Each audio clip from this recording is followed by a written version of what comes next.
welcome back to the fourth part of the sapling tree generator tutorial series, where we are working on the branch growth.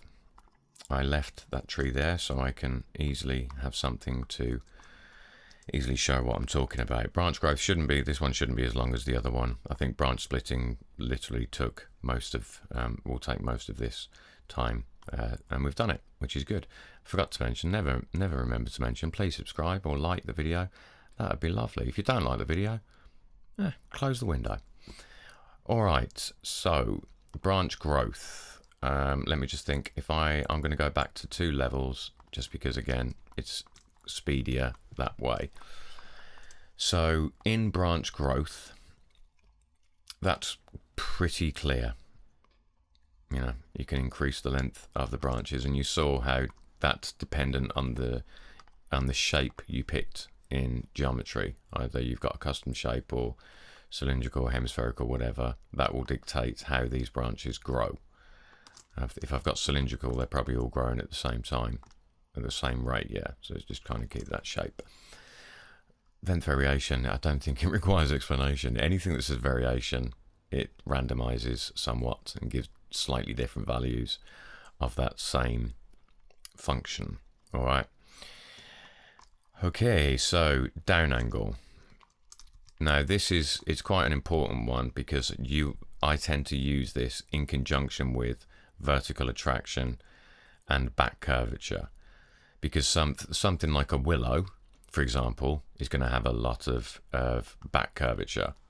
If I increase back curvature, you see what that does is just the ends of these branches, because I'm on the 2nd level, I'm forcing them to weep by increasing its back curvature. You can go to minus numbers, minus 100, which effectively does the same thing as vertical attraction, but you'll find yourself using all 3 of these to get exactly what you want.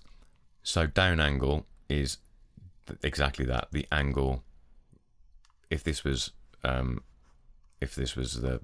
0 degrees, then even though this is backwards, if you want the branches, well, actually it's the same thing, 90 degrees down. So so if I put 90, that now says that these are down 90 degrees, but something else is making them point up a bit more, and that could be anything. It could be a down angle variation is what it is. So if I was to put that to 0, there might be something else actually. The curvature. Okay, yeah. So we'll get to that. So yeah, that's you'd want them. A lot of trees are going to point down. Point up at their branches. So as far as I've seen, there aren't pines kind of horizontal, but a majority of them tend to be pointing up usually. But there's several ways to make it go up like that, but still having certain by still having the branches go down. So for example, the bottom of the tree, if it was hemispherical, I'd probably want them to be fairly down here, but if I do that and keep them horizontal, then everything is horizontal. So now I might look at vertical attraction and maybe bring it down. Again, it's similar to the weeping, using the 3rd level, or using back curvature, but this is just weeping the whole branch from about this point here. If I was to do the back curvature, it's going to curve from about this point here. So 2nd level, you see, so each one of these starts the curving at different points. So this way I could have the tips pointing upwards like that, but I want the branches now they're pointing up too much. So then I'd use down angle and drag that down. And you see it's keeping that vertical attraction, but it's horizontally leading out the other branches.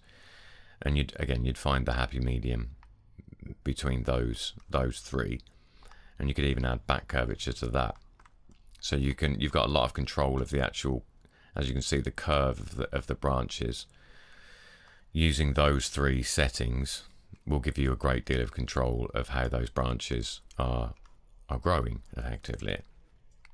I think that probably explains those 3 pretty well. So vertical attraction will change the angle from about here. Back curvature will change the angle from about here, and down angle we'll just keep whatever this shape is, and just from this point it down further or up, depending on your value. Taper crown, I mean, no, it doesn't do a great deal. So let's look at curvature. The last thing, almost the last thing, is curvature, which took me a little bit of time to work out. So let's put everything to 0. No curvature variation. Everything's on, oh, hello, 0. And if I just try and keep it all 90, I'm just trying to level it all out. So it's just pointing out straight. Yes, that should do the trick. No, that's not on down angle. So the curvature works using these two, curvature and curvature variation. They both work together but have significant effects independent of each other. So curvature, what this does is adds more points for it to, well, this is just curving the entire branch because there's no curvature variation. It's just saying curve one angle straight down, which again is effectively like vertical attraction. But then if you add curvature variation, it will start adding more places for this to be splitting from. High numbers normally do it. 400, there you go. So you can see now it's got wobbly. And this again, if you're building a maple or something, you'd probably want quite a lot of variation. If you go into minus numbers, it randomizes the variation without, as I say, if it was on 20, it's curving it 20 down like that. Whereas if it's on minus 20, it's just minus 20 down, minus 20 down. It's just doing it at individual points rather than just the whole branch. So you see, the more you increase that value, the more crooked those branches become.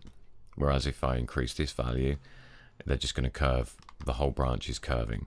I just want them to vary where it curves, hence how you get the curvature variation. So yeah, negative values will randomize it rather than just full-blown adding 20 curvature and then adding a bit of variation. I found that in a lot of cases going negative, minus 20, keeps the branches in a place I'm happy with, but also gives them a so then at that point I would probably add some branches back. I mean, I can't think of any tree that I've built out of the 92 that I've ever seen a tree like that, but probably is. Oh, let me just see, because I think that's it. I think we're done for branch growth. Use old down angle, not a clue. Use parent angle, not a clue. Yeah, we're done. Sweet. All right, next one is pruning, and then leaves. Wicked. I hope you're enjoying this so far. I hope you're learning, and I hope you're getting excited about building your own trees, because damn, it's a lot of fun. All right, sweet. See you in the next one. Bye.